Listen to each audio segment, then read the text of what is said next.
Good Monday morning, friends. Mark Holmes here, of course, with my buddy Cowboy Joe Boo and Joe Bear in the house. And as always, I want to thank you all for watching, commenting, subscribing, and being part of the Joe Boo Sports Report. Without you guys, as well as you ladies, you know that this literally doesn't. Let's get let's wake up the football gods. How are you all doing? Boy, what an incredible day yesterday was. Had a ball hanging out with, of course, a bunch of my friends. That would be you guys here live streaming from 1 o'clock till about 9 o'clock last night. My computer system finally said, you know what?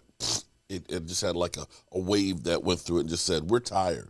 We're tired of hearing you talk. So it's time for you to shut the heck up now and end it for the night. But if you enjoyed it, let me know. I'm debating on tonight. Monday night's my normal live stream night where I talk about the Cowboys. But I'm wanting to know from you guys, do you want us to do a live stream starting at 8 o'clock following what's going on with the game and continuing into our conversation with the Dallas Cowboys? So leave a thought on there, and we'll figure that out between now and then. So yesterday we got a taste of all of the NFL, with the exception of, of course, the game tonight.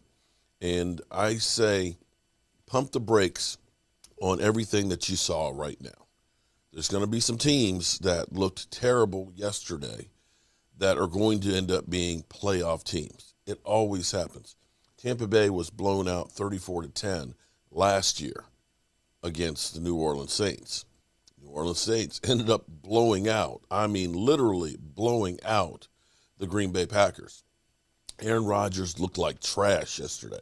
In fact, Aaron Rodgers looked like somebody who doesn't really give a rat's ass about much of anything. He actually looked like, and I can't believe it, like he was checked out. And the fact that they actually benched him in the fourth quarter being the worst loss that we've ever seen Aaron Rodgers. I'll have more on that situation a bit later. Right now, for us, we've got 6 days to get ready for the Los Angeles Chargers. And we got to look at them a little bit up close yesterday. The thing we have to wonder, they came away with the victory on the road in Washington as the shit came running down. Now, clarification, Washington is saying that it's actually rain collection piping that busted, and it wasn't actually sewage.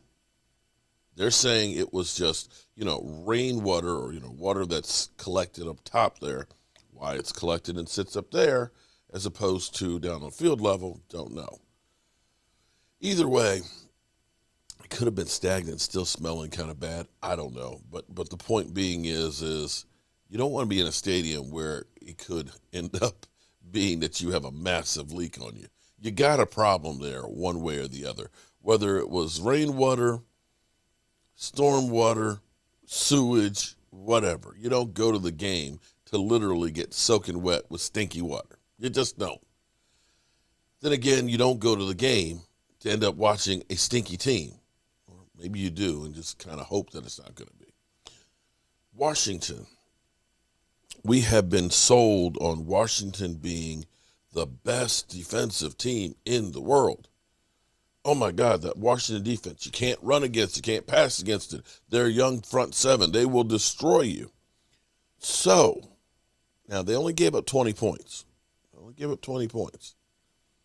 But the question is, are we looking at a great Washington defense and a great Chargers offense, or are we looking at an average Chargers offense and an average defense? I don't know. It's too early to tell. What I do know is for Washington, and I'll probably go into this more later, for Washington, it wasn't a whole lot of time for Fitzpatrick being out there. He was only had 7 pass plays. I'm sorry, 6 pass plays. Looking at the charts here. 6 pass plays, averaging 4.3 yards per pass. Sacked once. Of course, the sack being that knocked him out. and an early rating of 56.3. It seemed like he was Charlie Checkdown. Everything seemed to be short, at least early, and maybe that was the game plan. Heineke came in, was 11 of 15, a 119 QBR rating, and 11 yards per average pass with 1 TD.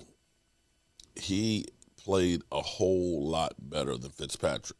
Now, I'm not saying that Tyler Heineke is the one, and we don't know how long Ryan Fitzpatrick's going to be out, but you can look and say they're not in any worse shape with Heineke at the moment than they were with Ryan Fitzpatrick. Now, on the day, problem for him is they only had, get this, 135 yards passing.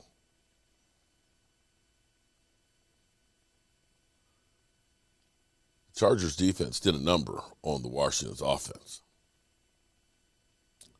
Washington only had about 120 yards running the football.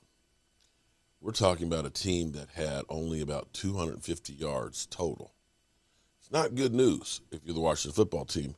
The offense may be your Achilles heel, but worse for it is the fact that the Chargers, Justin Herbert, ended up passing for 337 yards, 10.9 average, 1 TD, and 1 interception. Not setting the world on fire, but if your belief is that's a great defense, then the Cowboys are going to have their hands full. Now here's what I'll say.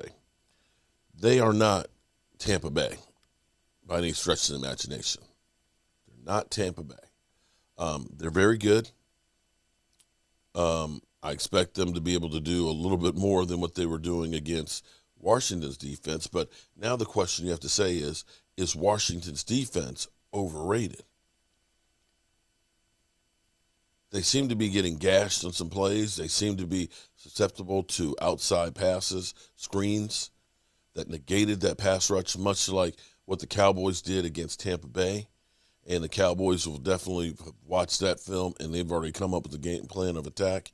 When they get back on the field to practice, they will be working on that. Now, our biggest problem is, what will we do about Anthony Brown? Anthony Brown's quarterback situation is a problem. Now, I will say part of the problem is Tampa Bay had so many different guys to go to that you can't double cover anybody. You didn't have enough help where you can say we're going to spend 2 people over here because, you got Mike Evans, you got the Gronk, you got Antonio Brown. You had so many people to cover.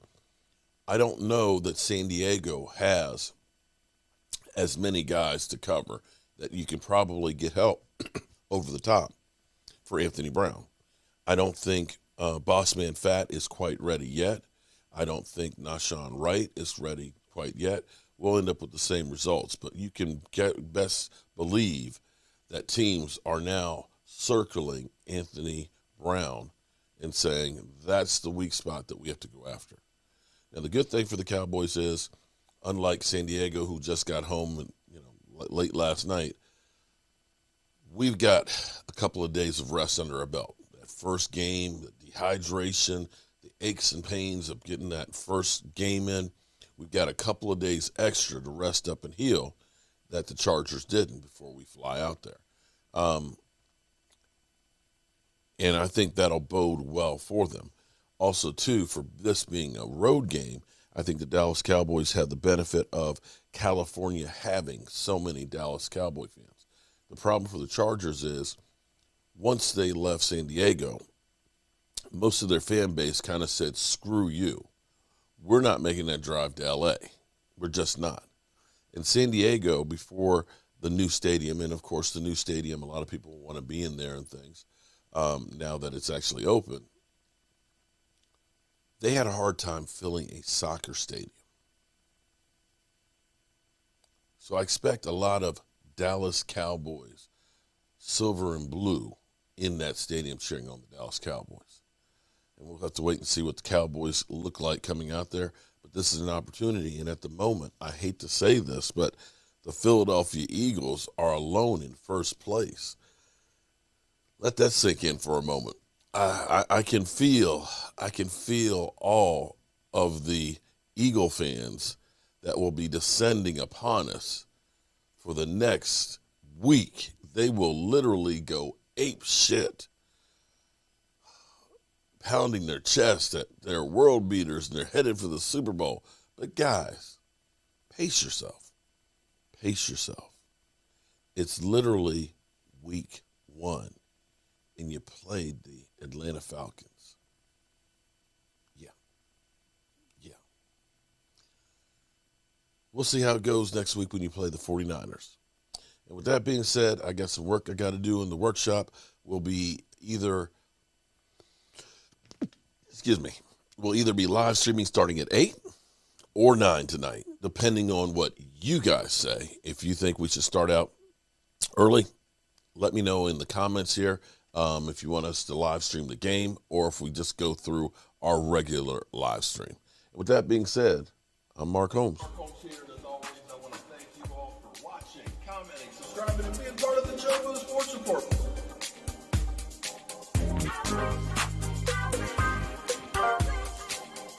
You did one hell of a job, and the only thing else I got to say is, how about them Cowboys? I'll see you soon.